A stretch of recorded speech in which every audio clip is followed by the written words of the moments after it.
Part of the reason why I love psychology so much is that it's not just for students, professors, or academics. Psychological principles can be used by anybody who has a little bit of understanding to great effect. Now, on this week's episode of GetPsyched, we're going to be taking those psychological principles on board, and we're going to be looking at the top tips from psychology on how to learn new things better.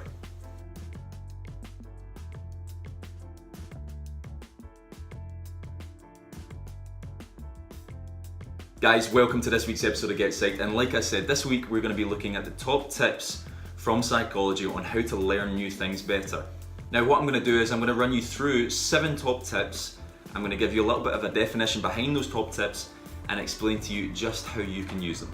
Okay, so the first step is state-dependent recall. Now, this fundamentally means that you have an environment where you learn new things. For me, that's my back bedroom. I have a desk, I have an office chair, I keep my laptop there, some of my books. And that's my environment for where I learn new things. Now, it's true to say that I do a lot of my learning at university and other places. I don't just learn new stuff in that one environment, but when I enter that environment, it's like a cognitive switch that goes on in my mind that just clogs me into getting through the process of learning new information. Put it like this, you're probably not going to learn as much or as well if you're sitting in front of the TV or if you're at a bar. It's great to have an environment and a place that you use to learn new information. Okay, the second tip is the fundamental attribution error. Now, this sounds really fancy, but in psychology it fundamentally means holding yourself accountable for your own learning. If you, for example, think that other people just learn stuff better because they're smarter than you, then the likelihood is you're suffering from the fundamental attribution error. Holding yourself accountable for your own learning and holding yourself accountable for when you struggle to learn things is going to do wonders for actually retaining new information. Those that are the best learners and that retain the most amount of information analyze their own process in learning. They make changes constantly to how they learn and in what environment they learn. Okay, tip number 3 is spaced repetition. Now, this is a technique often used in classrooms with students, and it's basically a technique used where you extend the amount of time between recall of the information that you've learned. Let me give you an example. So you might learn a new piece of information. You'll have a read through it a couple of times, give yourself 5 minutes, and then try and recall that information again. If you manage that, read it through a couple more times and give yourself half an hour before you recall it again. Extend that to a couple of hours, onto a couple of days, and then weeks. And as that time extends, your recall will improve of the new information that you've learned. This fundamentally means that you're stretching your memory, you're stretching your attention to recall that piece of information.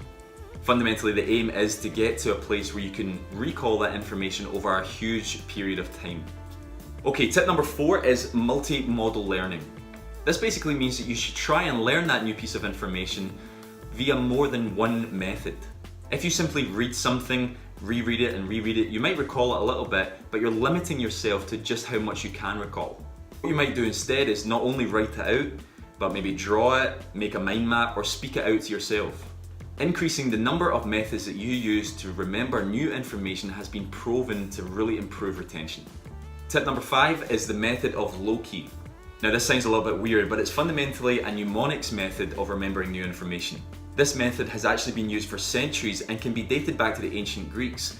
It's fundamentally where you have a location in your mind for every piece of information that you want to remember.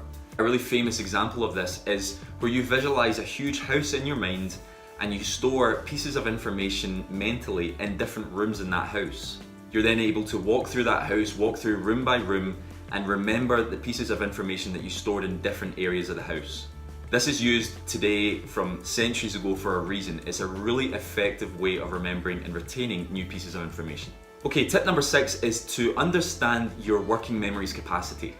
Your working memory, i.e. your mind's ability to manage and retain certain pieces of information, has got a limit. Now, in most circumstances, that limit is around 7 pieces of new information per time. And by understanding this, you can schedule your breaks a little bit better. This so much isn't a tip for helping retain information, it's just a tip to better understand your own mental capacity for retaining new information. And that's really important when we're going on to recall. Okay, the 7th and final tip is to better understand your metacognition. Now, firstly, what is metacognition? Well, it's fundamentally your ability to understand your own capacities and skill for memorizing and recalling new pieces of information. By better understanding your metacognition, you're perhaps understanding that you aren't taking enough time to learn and therefore recall new pieces of information. Cognitive psychologists have found time and time again that a poor understanding of people's metacognition has led to poor retention of new information. Okay guys, thanks so much for watching this week's episode of GetPsyched. This week we've been looking at using psychology on how to learn new pieces of information better.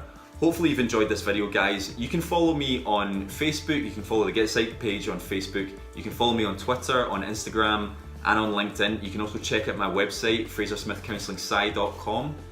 If you've been enjoying the GetPsyched videos, please consider hitting subscribe. You can hit that little bell next to the subscribe button as well, and you'll get a reminder every week, every Monday when I upload a video. Thanks so much for watching, guys, and hopefully catch you next week.